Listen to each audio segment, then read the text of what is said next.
कठिन परिश्रम। दोस्तों, हौसला तो क्या नहीं पाया जा सकता। इंसान में सच्ची प्रतिभा और लगन होनी चाहिए। बस फिर कोई भी कठिनाई क्यों ना हो, चाहे वो शारीरिक हो, पारिवारिक या फिर आर्थिक हो, उसके बुलंद हौसलों को मात नहीं दे सकती।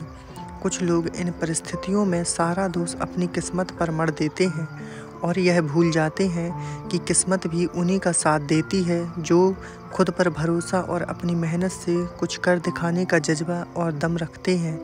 यहाँ हम बात कर रहे हैं ऐसे ही हौसले की मिसाल और उनकी सफलता की कहानी श्रीकांत बोला की, जिसने अपने जज्बे को कायम रखा और अपनी मंजिल को पाने का केवल रास्ता ही नहीं बनाया और उसे हासिल भी किया।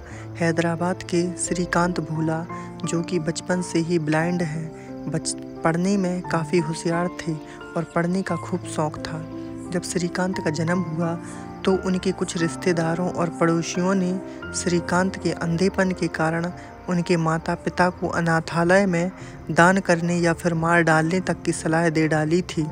आज मात्र 24 वर्ष के श्रीकांत बोला 80 करोड़ रुपए की consumer food packaging company Boland industries के COO के पद पर नियुक्त हैं।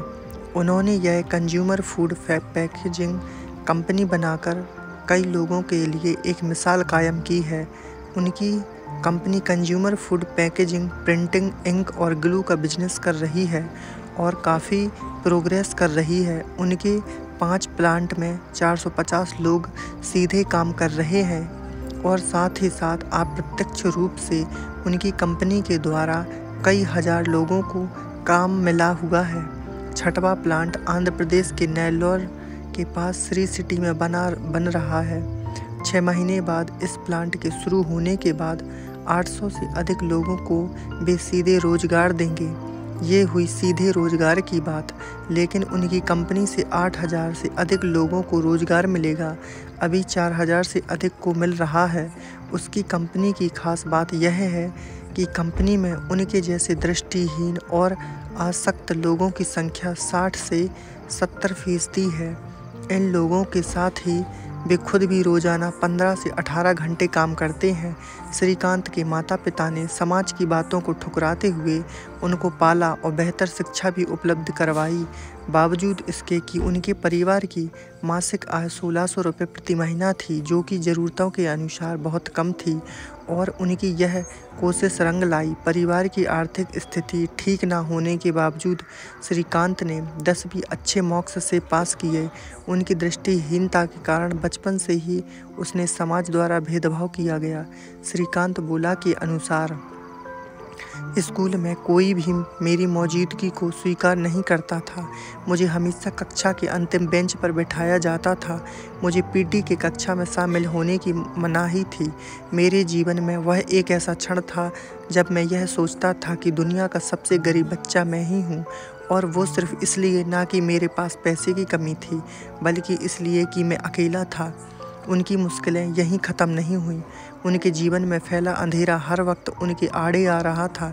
इसी कारण उनकी पढ़ाई में भी दिक्कत आ रही थी, क्योंकि वो जो विषय पढ़ना चाह रहे थे उसमें एडमिशन नहीं मिल पा रहा था। साइंस पढ़ने की चाह लिए वो हर स्कूलों की ठोकर खा रहे थे। कहते हैं, जब आप एक ईमानदार कोशिश पूरे हौसले और जज्बे के साथ की जाती है तो पूरी कायनात आपको आपकी मंजिल से मिलवाने की कोशिश में लग जाती है। और श्रीकांत के साथ भी ऐसा ही हुआ। वे खुद ईमानदार थे, इसलिए उन्हें एक ईमानदार मददगार भी मिल गई। ऐसे में उनके रास्ते को आसान करने के लिए उनकी टीचर स्वर्णलता ने उनकी मदद की और कोर्ट में आवेदन किया। काफ़ी मेहनत करने के बाद आखिरकार कोर्ट ने अपने फैसले में श्रीकांत को साइंस से एडमिशन लेने की अनुमति दे दी, लेकिन इस कोशिश ने 6 महीनों का लंबा समय ले लिया। एग्ज़ाम नज़दीक आ गए। इसके लिए उनकी टीचर ने पूरे नोट्स का ऑडियो अपनी आवाज़ में बनाकर उन्हें दिया। एक टीचर की मेहनत उस समय रंग लाई जब परीक्षा में उन्हें 98% मार्क्स मिले। वे साइंस विषय से 11वीं करने वाले देश के पहले दृष्टिहीन बने। यहाँ से हिम्मत और बढ़ी और श्रीकांत ने दुनिया के सर्वश्रेष्ठ संस्थान में पढ़ने की ठानी। श्रीकांत बोला ने साल 2009 में IIT में प्रवेश लिया। परीक्षा दी, लेकिन उन्हें सफलता नहीं मिली। उनका आवेदन यह कहकर लौटा दिया गया दिया कि आप दृष्टिहीन हैं, इसलिए आप IIT की प्रतियोगी में परीक्षा में नहीं बैठ सकते। उसके बाद श्रीकांत बोला ने आगे के रास्ते को बड़े ध्यान से पूर्वक चुना और इंटरनेट के माध्यम से यह पता लगाने का प्रयास करने लगी कि क्या उनके जैसे लड़कों के लिए कोई इंजीनियरिंग प्रोग्राम्स उपलब्ध हैं। इसी क्रम में उन्हें मैसाचुसेट्स इंस्टीट्यूट ऑफ टेक्नोलॉजी में प्रवेश मिल ही गया। इसी के साथ ही श्रीकांत देश के पहले और MIT के पहले गैर अमेरिकी ब्लाइंड स्टूडेंट बने जिन्होंने MIT से शिक्षा प्राप्त की। यहाँ 2009 से 2013-14 तक श्रीकांत पढ़े और ग्रेजुएट हुए। MIT से लंबा अवकाश लेकर अपना कारोबार वर्ष 2012 के अंत में कुल 8 लोगों के साथ श्रीकांत ने हैदराबाद में अपनी कंपनी की शुरुआत की। श्रीकांत ने लोगों के खाने पीने की सामान की पैकिंग के लिए कंज्यूमर फूड पैकेजिंग कंपनी का गठन किया। उनकी कंपनी आंध्र प्रदेश, तेलंगाना और कर्नाटक में मैन्युफैक्चरिंग इकाइयों के साथ मिलकर प्राकृतिक पत्ती और बेकार कागज को फिर से उपयोग में लाकर पर्यावरण के अनुकूल डिस्पोजेबल पैकेजिंग का निर्माण करती है। इस कंपनी की शुरुआत श्रीकांत ने 8 लोगों की एक टीम से की। बिजनेस शुरू करने के लिए उनके पास पूंजी बहुत कम थी। इसमें उनकी टीचर स्वर्णलता ने अपने गहने गिरवी रखकर उन्हें पैसे दिए। उन्होंने इस कंपनी में सबसे पहले आसपास के बेरोजगार लोगों को जोड़ा, जिसमें श्रीकांत ने ब्लाइंड लोगों को काम दिया। जब श्रीकांत की कंपनी अच्छी रफ्तार पकड़ने लगी तो फंडिंग की प्रॉब्लम आना शुरू हुई, लेकिन श्रीकांत जिद्दी थे और इससे पीछे हटने वाले नहीं थे।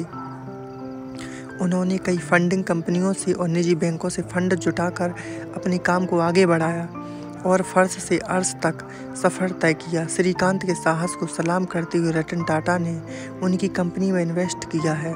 हालांकि रतन टाटा ने यह डिस्क्लोज नहीं किया है कि उन्होंने बोला कि कंपनी में कितनी पैसे इन्वेस्ट किया है। श्रीकांत की कंपनी के बोर्ड में पीपल कैपिटल के श्री निवाजू, डॉक्टर रेड्डी लैबोरेटरीज के सतीश रेड्डी और रवि मंथा जैसे बड़े दिग्गज शामिल हैं। पूर्व राष्ट्रपति APJ अब्दुल कलाम को अपना रोल मॉडल मानने वाले श्रीकांत बोला उनके साथ लीड इंडिया प्रोजेक्ट में काम भी कर चुके हैं। श्रीकांत बोला शतरंज और क्रिकेट जैसे खेलों के भी दृष्टिहीन श्रेणी के राष्ट्रीय खिलाड़ी रहे हैं। हाल ही में उन्हें ब्रिटेन के यूथ बिजनेस इंटरनेशनल ऑर्गेनाइजेशन ने best social enterprises of globe का अवार्ड दिया है। श्रीकांत कहते हैं कि जब सारी दुनिया उनसे कहती थी कि वह कुछ नहीं कर सकते, वह उनसे कहते थे कि वह सब कुछ कर सकते हैं। और आज जिस मुकाम पर श्रीकांत हैं, उन्होंने अपनी इस बात को साकार भी कर दिखाया है। अगर आपको अपनी ज़िंदगी की जंग जीतनी है तो याद रखें, सबसे बुरे समय में धैर्य बनाकर रखने से और लगातार प्रयास करने से सफलता जरूर मिलेगी। धन्यवाद दोस्तों।